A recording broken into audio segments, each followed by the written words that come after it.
Hello friends, आज मैं फिर से एक नई स्टोरी लेकर आई हूँ। आप सबको देखने और सुनने में अच्छा लगे तो प्लीज़ कमेंट करके ज़रूर बताएं।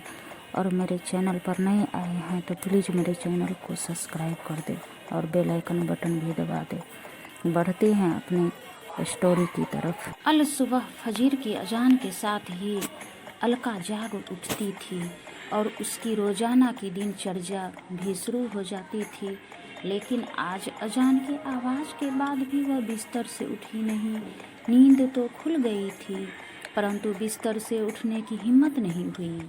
थोड़ी देर लेटे लेटे सीलिंग को निहारती रही। फिर जब बेचैनी होने लगी तो बेमन से बिस्तर से उठ गई। स्टोव पर चाय का पानी रखने के बाद बोझिल कदमों से अखबार लेने के लिए मेन गेट की तरफ चल दी।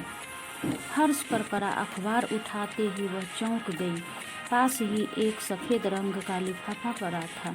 लिफाफे पर लिखा था, सिर्फ अलका दीदी को मिले। आगे पीछे न कोई नाम न कोई पता। डाकघर की सील भी नहीं थी।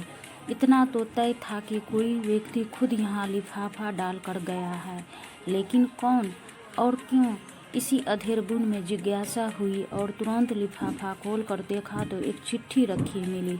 चिट्ठी हाथ में लेकर कुछ पल सोचती रही कि पढ़ूं या फेंक दूं। न जाने किसने लिखी है और इस तरह रहस्यमय तरीके से चिट्ठी भेजने का मतलब क्या। बिना पढ़े फेंक दी तो हजारों सवाल जहन में कोलाहल मचाते रहेंगे। एक झटके में उसने चिट्ठी खोलकर पढ़ना शुरू कर दी। प्यारी दीदी नमस्कार।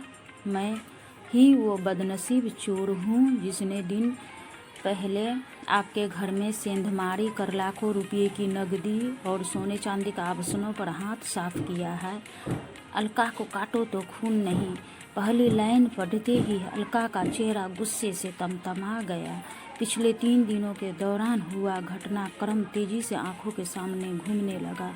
मैं जानता हूँ यह मेरा इकबाल ए जुर्म आपके गुस्से को 7वें आसमान पर ले जाएगा और थोड़ी हैरानी भी होगी कि एक चोर आपके चिट्ठी लिखने की हिम्मत कर रहा है।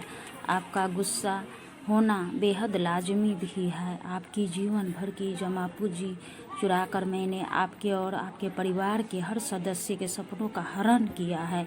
कल यानी घटना के अगले दिन आपके घर में हुई चोरी की खबर अखबार में पढ़ी तो बड़ी शर्मिंदगी महसूस हुई। अफसोस भी बहुत हुआ। मेरी इस करतूत से आपकी सारी निरस्त हो गई जो अगले महीने होना तय था।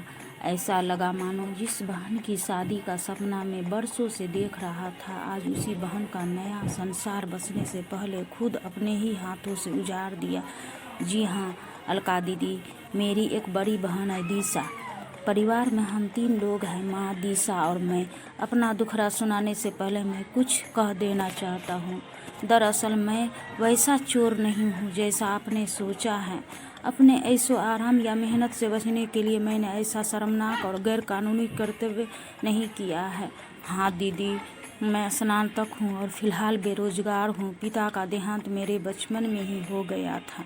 माँ ने सिलाई कढ़ाई और घरों में काम कर हम दोनों भाई बहन का पालन पोषण किया और माँ की बलिदान व जुनून की बदौलत ही हम दोनों स्नातक पढ़ाई कर सके। फिलहाल किसी छोटी मोटी नौकरी के तलाश में हूँ, लेकिन काफ़ी चप्पलें घिसने के बाद भी नौकरी का महरूम है। बड़ी बहन की उम्र शादी के लायक हो चुकी है। उसकी आंखों में शादी को लेकर सजने वाले सपने मुझे साफ नज़र आते हैं, लेकिन घर की आर्थिक स्थिति के चलते वह खामोशी धारण किए हुए हैं। मैंने और माँ ने बहुत प्रयास किए कि किसी तरह यहाँ वहाँ से पैसा उधार लेकर दिशा की शादी कर दे, लेकिन हर जगह दहेज और शादी कार्यक्रम के अच्छे इंतजाम की डिमांड हमें मजबूर करती रही। फिर हम जैसे की मदद भी करता कौन है। बेटी की शादी न होने से माँ भी दुखी रहने लगी है। माँ का दुख और बहन की घुटन मुझसे बर्दाश्त नहीं हुई। इसी जद्दोजहद और पसोपेश के चलते मैंने चोरी जैसे घृणित अपराध को अंजाम देने का दुस्साहस कर डाला। करीब 10 दिन अलग अलग घरों की रेकी करने के बाद आपके सुने घर में चोरी करने का मौका मिला और आपके घर से लाखों का सामान चुरा लाया। मैं खुश था कि अब धूमधाम से दिशा का विवाह कर सकूंगा, उसके सपने पूरे हो जाएंगे। साफ है कि चोरी के बाद मैंने तो माँ को बताई और नहीं बहन से जिक्र किया। हाँ, इतना भर जरूर कह दिया कि अब घर वाले की ज़रूरत नहीं है, अच्छा लड़का देखना शुरू कर दो। शादी के लिए रुपये व आभूषण का इंतजाम मैं किसी तरह कर दूंगा। माँ और बहन दोनों ही बहुत खुश हुए, इतने खुश हुए कि उन्होंने यह भी नहीं पूछा कि बेटा इतने पैसे का इंतजाम कहाँ से और कैसे करेगा। शादी की बात सुनकर तो दिशा का चेहरा शर्म और खुशी से दमक उठा था। उसकी खुशी देखकर मैं गदगद हो गया। पहली बार एहसास हुआ कि अपनी जिम्मेदारी और कर्तव्य का निर्वहन करना कितना सुखद और मन का आनंदित करने वाला होता है। बहन की शादी कर हम दोनों माँ बेटों मानो 4 धाम की तीर्थ कर लेंगे। लेकिन क्या एक बहन की ज़िंदगी उजाड़ कर दूसरी बहन की खुशियाँ खरीदी जा सकती है? आपकी आंखों से बहते आंसुओं से मेरी बहन के जीवन में कभी खुशियाँ की बारिश नहीं हो सकती। दीदी, मनुष्य को इतना ही निर्दयी नहीं होना चाहिए कि वो अपनी खुशियों के लिए दूसरा का घर संसार उजाड़ दे। दिशा के भाग्य में यदि शादी की खुशियाँ लिखी होगी तो वह हर हाल में उसे मिलकर रहेगी।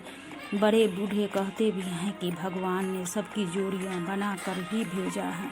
मैंने सोच लिया था कि आपके सारे रुपये और एक एक आभूषण आपको लौटा दूंगा। कल दिन भर चिंतन करने के बाद मैंने सामान लौटाने का यह एक तरीका अपनाया है ताकि आपसे क्षमा याचना भी कर सकूं। हो सके तो मुझे माफ़ कर देना दीदी। मैंने आपका सारा सामान एक थैले में रखकर आपके घर के मेन गेट से टिका कर रख दिया है। जब तक आप सामान नहीं उठाएगी मेरी नज़र उस पर जमी रहेगी ताकि कोई और सामान न चुरा ले। एक साथ कई तरह के बहाव अलका के चेहरे पर आकर धमा चौकड़ी करने लगे। चिट्ठी हाथ में दबाए वह बहुत तेजी से दरवाजे की ओर दौड़ी। एक झटके से दरवाज़ा खोला। थैला वहाँ रखा था। जल्दी से थैला उठाकर वह अंदर ले आई। एकदम से बिस्तर पर पलट दिया। नोटों की सभी गड्डियाँ और एक एक जेवर सही सलामत। उसकी आंखों में आंसू और होठों पर मुस्कुराहट थिरक उठी। अलका ने सारे पैसे और जेवर अपने दोनों हाथों में समेटकर चेहरे से लगा लिए। फिर अचानक उसे चिट्ठी का ख्याल आया और एक बार फिर अचानक वह दरवाजे की ओर दौड़ी। दरवाज़ा खोलकर उसने चारों तरफ नज़र फिराकर देखा। सुनी सड़क पर कोई भी नहीं दिखा। चिट्ठी अभी